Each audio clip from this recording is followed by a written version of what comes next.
বিসমিল্লাহির রহমানির রহিম। আলহামদুলিল্লাহ ওয়াসসালাতু ওয়াসসালামু আলা রাসূলিল্লাহ ওয়া আলা আলিহি ওয়া সাহবিহি ওয়া মান ওয়ালা, আম্মা বাদ। আজকে আমরা আরবাঈন নওয়াবিয়া এর 10 নম্বর হাদিসটা পড়তেছি।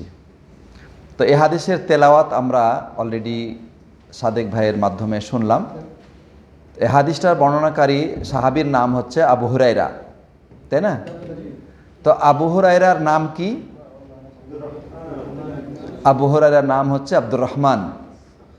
আব্দুর রহমান, বাবার নাম সাখার, আব্দুর রহমান বিন সাখার। উনি কোন বংশের লোক ছিল বা কোন এলাকার লোক ছিল? দাউস।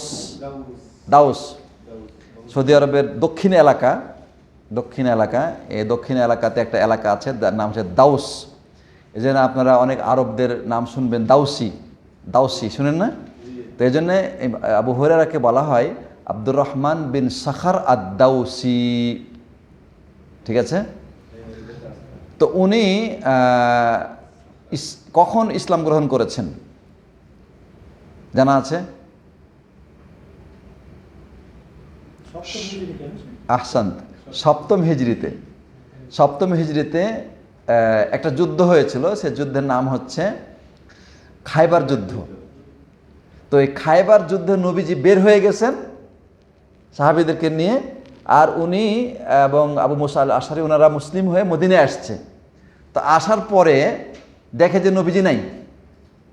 তো পরে মদিনায় যারা ছিল তাদেরকে জিজ্ঞাসা করলেন, তো তারা বললেন যে রাসূল সাল্লাল্লাহু আলাইহি সাল্লাম জিহাদে গেছেন খায়বারে, ইহুদিদের বিরুদ্ধে জিহাদ করতে।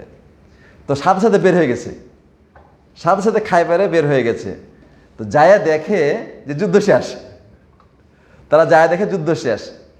তখন আল্লাহ নবী সাল্লাল্লাহু আলাইহি সাল্লাম মানে খায়বারে প্রাপ্ত যে গনিমত মুজাহিদদের মাঝে বন্টন করেছেন, তো সেই গনিমতের অংশ আবু হুরায়রাকেও দিয়েছেন। যেহেতু আবু হুরায়রা এখানে হাজির হয়েছেন, যদিও সময় শেষ হয়ে গেছিল, কিন্তু উনার নিয়ত তো ছিল যে আমি জিহাদে অংশ নিব।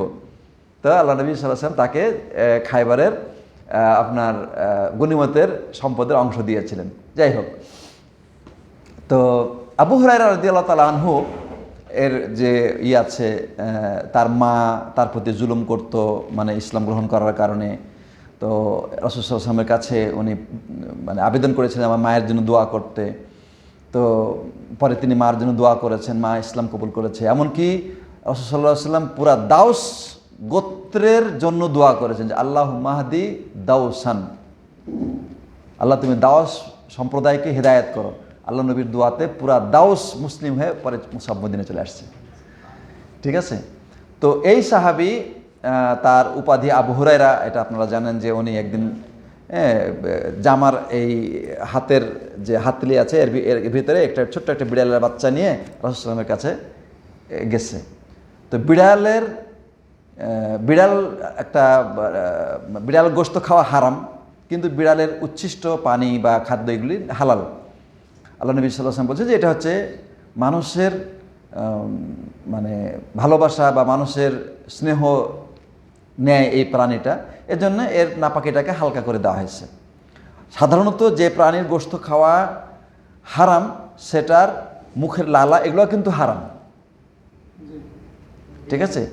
কিন্তু বিড়ালের এটা না, বিড়ালের জন্য এইটা বলা হয়নি, বরং বিড়ালটা হালাল করা হয়েছে বা এটাকে পবিত্র রাখা হয়েছে। যাই হোক, তো তখন থেকে তার ওই বিড়ালের ওই আদর দেখে আল্লাহ নবী সাল্লাল্লাহু আলাইহি ওয়াসাল্লাম তার নাম রেখেছে আবু হুরায়রা।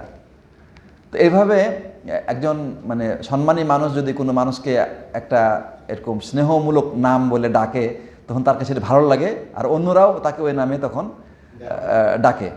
যেমন আলী রাদিয়াল্লাহু আনহুর একটা নাম ছিল কি আবু তুরাব, তাই না? ফাতিমার সাথে রাগ করে মসজিদে এসে শুয়ে আসছিল, রাসূল সাল্লাল্লাহু আলাইহি ওয়াসাল্লাম তাকে বললেন যে এই আবু তুরাব উঠো, হয়ে গেল আবু তুরাব। এইভাবে আবু হুরায়রা। তো আবু হুরায়রা রাসূল সাল্লাল্লাহু আলাইহি ওয়াসাল্লামের ইন্তেকালের 4 বছর আগে তিনি ইসলাম কবুল করেছেন, এবং তিনি আসহাবে সুফফা, আহলে সুফফার একজন লোক ছিলেন। আহলে সুফফা মানে মদিনায় যে সমস্ত লোকেদের কোনো বাড়িঘর ছিল না, নিজস্ব কামাই রোজগারের কোনো ব্যবস্থা ছিল না, তারা মসজিদে এর পিছন দিকে একটা জায়গা ছিল, এখানে এরকম মিসকিন শ্রেণীর লোকেরা এখানে থাকবে, এদিক থেকে সাদকা টাদকা আসবে, হাদিয়া ইত্যাদি আসবে, ওগুলা খাইয়ে তারা জীবনযাপন করে। এই আবু হুরায়রা ছিলেন এরকম একজন লোক। আবু হুরায়রা বলছে যে মাঝে মধ্যে আমি মসজিদের মধ্যে ক্ষুধায় পড়ে থাকতাম, শুয়ে থাকতাম, কাউকে বলতাম না। লোকেরা বলতো যে আমি পাগল, পা দেয় এই পাগল উঠ, পা দিয়ে আমার এই করতো।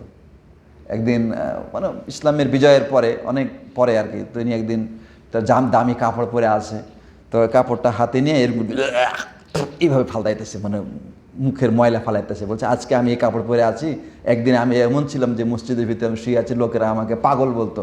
আল্লাহ আমার ভিতরে কোনো পাগলামি ছিল না, কিন্তু ক্ষুধার কারণে আমি এর পরে থাকতাম এভাবে, আমার কাছে পেটে খাদ্য ছিল না। আর আজকে আমাকে আল্লাহ এই সম্পদ দিয়েছেন। ঠিক আছে? তো আবু হুরায়রা মাত্র 4 বছর নবীজিকে পাইছেন, এত বেশি নবীজির সাথে উনি সম্পর্কিত থেকেছেন যে সবচাইতে বেশি হাদিস উনি বয়ান করেছেন। মানে টোটাল সাহাবীদের ভিতরে যার হাদিস সবচাইতে বেশি তিনি হচ্ছেন কে? আবু হুরায়রা।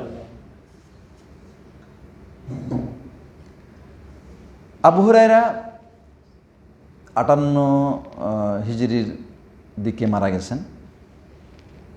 তো আবু হুরায়রা সম্পর্কে যারা শিয়া মতবাদ, রাফিজি যারা, এবং যারা এরকম মানে ইসলাম বিদ্বেষী, তারা সবার আগে সাহাবীদের ব্যাপারে যে আপত্তি তুলেছে, তার মধ্যে সবার আগে আবু হুরায়রার উপরে আপত্তি তুলেছে। আবু হুরায়রা জ্ঞানী লোক ছিল না, মানে ফিকাহবিদ ছিল না আর কি।